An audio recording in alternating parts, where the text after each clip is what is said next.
Character lost, everything lost. তো চরিত্র যদি হারায় সব কিছু হারায় যায়।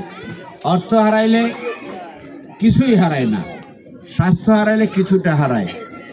তো আমাদের দেশে এখন অনেক মাদক সহ বহু ধরনের সমস্যা রয়েছে। এরা তারাই যাদেরকে আমরা সমাজে সুশিক্ষা দিতে পারি না, এবং তারা এরকম সুকুমার, এইরকম শরীর চর্চার সহ অনেক সুকুমার কার্যক্রম অর্থাৎ শিক্ষা, সাহিত্য, সংস্কৃতির থেকে দূরে আছে। আমাদের দেশের শিক্ষাঙ্গন থেকে অনেক ভালো ছাত্র বেরিয়েছে, কিন্তু সেই ছাত্রদের ভিতরে সুকুমার বৃত্তি না থাকার কারণে, কল্যাণকর জ্ঞান না থাকার কারণে তারা হারিয়ে গেছে।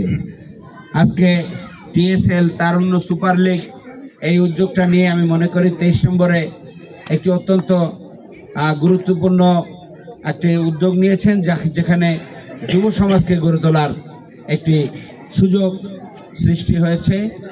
এই উদ্যোগ অব্যাহত থাকতে হবে, এবং এই উদ্যোগের পাশে আমি মনে করি এখানকার যারা সুধী সমাজ আছেন তাদের সহযোগিতা দান করা দরকার, এবং সেই সাথে এখানে আমরা যারা আছি আমরা আমি মনে করি যে ভবিষ্যতে আপনাদের কোনো প্রয়োজন যদি থাকে বা কথাবার্তা যদি থাকে, তাহলে এটার সহযোগিতার জন্য ইনশাআল্লাহ আমাদের হৃদয় মান উন্মুক্ত থাকবে।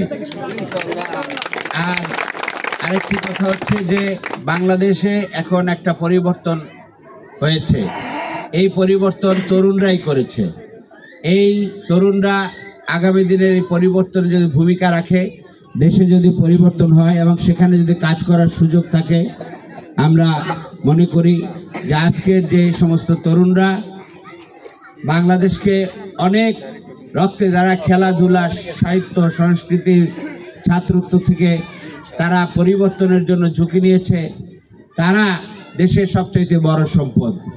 বাংলাদেশের অনেক সম্পদ আছে, কিন্তু সবচাইতে বড় সম্পদ হচ্ছে আমাদের মানব সম্পদ।